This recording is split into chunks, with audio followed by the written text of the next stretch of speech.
चिड़िया रहती थी जिसका नाम था चंदा। चंदा बहुत मेहनती और दयालु थी। उसके दो छोटे छोटे बच्चे थे, टिंकू और पिंकू। दिन भर चंदा अपने बच्चों के लिए दाना ढूंढती और शाम होते ही उन्हें अपने पंखों में छुपाकर सुला देती। उसका जीवन साधारण था, लेकिन उसमें प्यार और अपनापन भरा हुआ था। अचानक आई डरावनी बारिश। एक दिन दोपहर के बाद अचानक मौसम बदल गया। आसमान में काले काले बादल छा गए, हवा तेज चलने लगी और देखते ही देखते जोरदार बारिश शुरू हो गई।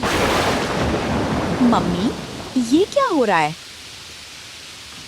टिंकू ने डरते हुए पूछा। डरो मत बेटा, ये बारिश है।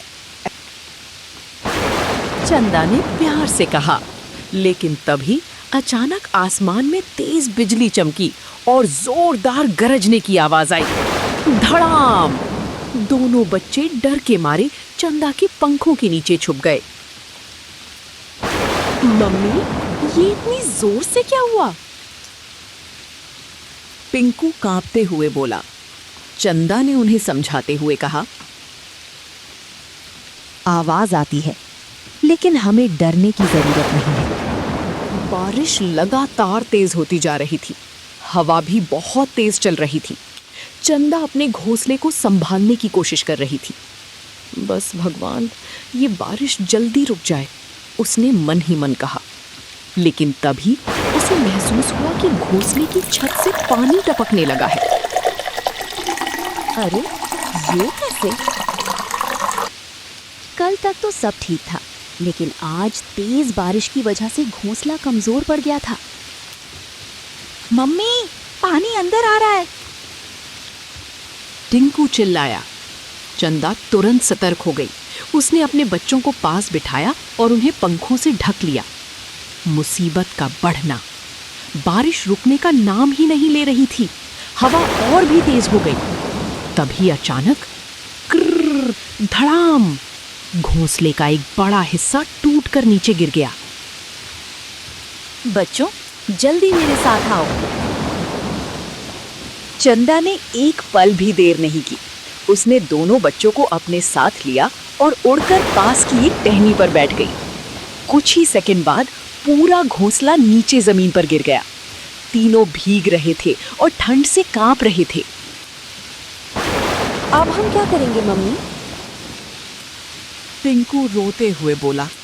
चंदा ने चारों तरफ देखा। उसे उम्मीद थी कि कोई तो मदद करेगा। सबसे पहले वो पास ही रहने वाली चिड़िया रानी के घोंसले के पास गई। रानी बहन, दरवाजा खोलो, हम मुसीबत में हैं। चंदा ने पुकारा।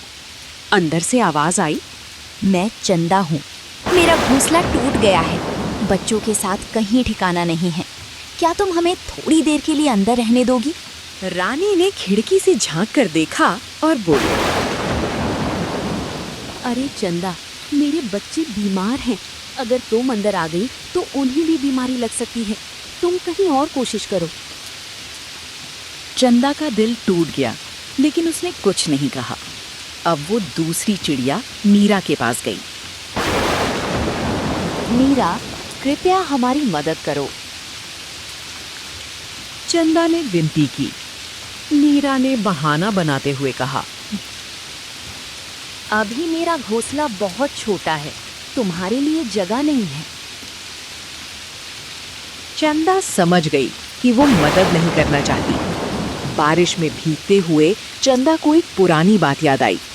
कुछ समय पहले जब बहुत तेज बारिश हो रही थी, तब वही रानी और मीरा उसके पास मदद मांगने आई थी। तब चंदा ने बिना सोचे समझे उन्हें अपने घोंसले में जगह दी थी। जब उन्हें ज़रूरत थी, मैंने मदद की, और आज जब मुझे ज़रूरत है, कोई मेरी मदद नहीं कर रहा। चंदा ने दुखी होकर सोचा। अब चंदा के पास एक ही उम्मीद बची थी, मोहन कौवा। मोहन पहले भी उसका अच्छा दोस्त रह चुका था। चलो बच्चों, हम मोहन भैया के पास चलते हैं, चंदा ने कहा। तीनों बारिश में भीगते हुए उसके घोंसले की तरफ उड़ गए। मोहन भैया, दरवाजा खोलिए। अंदर से आवाज आई, अरे चंदा, मैं दरवाजा खोलने की कोशिश कर रहा हूँ, लेकिन बारिश की वजह से ये फंस गया है। चंदा को थोड़ी राहत मिली कि कम से कम किसी ने उसकी बात तो सुनी। एक और मुसीबत। तभी अचानक तेज हवा चली और धड़ाम, घना अंधेरा पूरे जंगल पर छा चुका था। बारिश अभी भी लगातार हो रही थी। तेज हवाएं पेड़ों की टहनियों को झकझोर रही थीं। हर तरफ डर और बेचैनी का माहौल था। चंदा अपने दोनों बच्चों टिंकू और पिंकू को अपने पंखों में छुपाए एक कमजोर सी टहनी पर बैठी थी। तीनों पूरी तरह भीग चुके थे। ठंडी हवा उनके शरीर को कांपने पर मजबूर कर रही थी। मम्मी, मुझे बहुत ठंड लग रही है, टिंकू ने कांपते हुए कहा। मुझे। पिंकू ने धीमी आवाज में कहा। चंदा का दिल भर आया, लेकिन उसने खुद को संभाला। बस थोड़ा और हिम्मत रखो बच्चों, सब ठीक हो जाएगा। लेकिन अंदर ही अंदर चंदा खुद भी डर चुकी थी। उधर मोहन कौआ अपने घोंसले का दरवाजा खोलने की पूरी कोशिश कर रहा था। अरे ये दरवाजा क्यों नहीं खुल रहा है? वो परेशान होकर बोला। उसकी पत्नी सुनीता अंदर से चिल्लाई। जल्दी करो, घोंसला हिल रहा है। मोहन ने पूरी ताकत लगाई, लेकिन दरवाजा जाम हो चुका था। तभी एक जोरदार हवा का झोंका आया। धड़ाम, घोंसले का एक हिस्सा टूट गया। मोहन घबरा गया। चंदा ने ये सब देखा।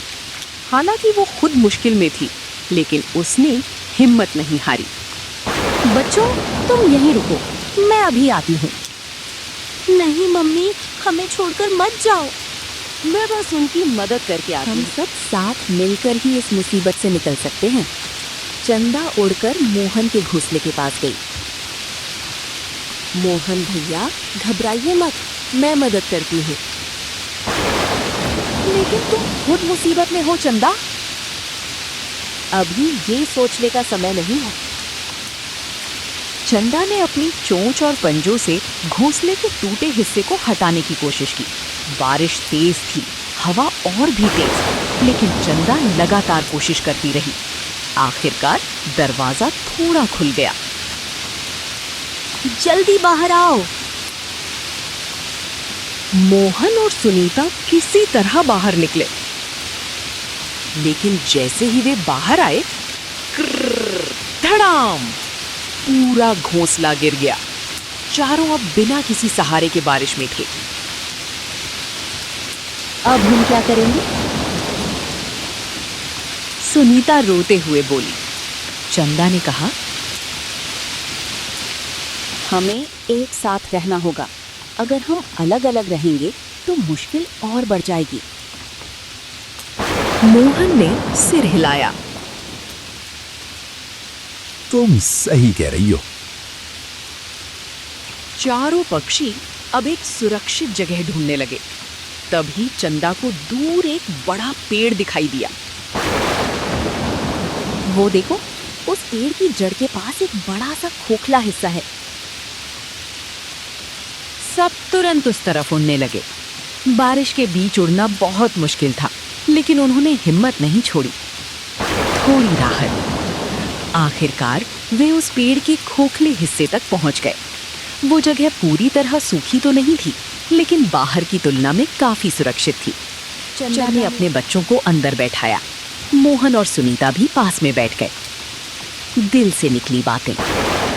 कुछ देर बाद जब सब थोड़े शांत हुए, मोहन ने कहा, चंदा, आज अगर तुम नहीं होती तो हम बच नहीं पाते। सुनीता की आंखों में आंसू थे। हमने तुम्हारी मदद नहीं की, फिर भी तुमने हमारी जान बचाई। मुसीबत में एक दूसरे का साथ देना ही सबसे बड़ा धर्म है। उधर रानी और मीरा अपने अपने घोंसलों में बैठी थी, लेकिन तेज हवा और बारिश से उनके घोंसले भी हिलने लगे थे। रानी घबरा गई। अगर हमारा भी घोंसला टूट गया तो? हमने चंदा की मदद नहीं की, शायद हमने गलत किया। दोनों को अब अपनी गलती का एहसास होने लगा था। तभी अचानक धड़ाम, मीरा का घोंसला भी टूट कर गिर गया। वो किसी तरह उड़कर बची, लेकिन अब उसके पास भी कोई सहारा नहीं था। अब मैं कहाँ जाऊं? उसे तुरंत चंदा की याद आई। मीरा उस पेड़ के पास पहुंची जहां चंदा थी। चंदा, मुझे माफ कर दो, क्या मैं भी यहाँ रह सकती हूँ? चंदा ने बिना सोचे कहा, आ जाओ। मोहन और सुनीता ने भी उसे जगह दी। कुछ देर बाद रानी भी वहां आ गई। वो भीग चुकी थी और डर से कांप रही थी। चंदा, मैं भी। हाँ मम्मी, अब हम बाहर जा सकते हैं? चंदा ने प्यार से दोनों को देखा। हाँ बेटा, लेकिन पहले हम सब मिलकर सोचते हैं कि आगे क्या करना है।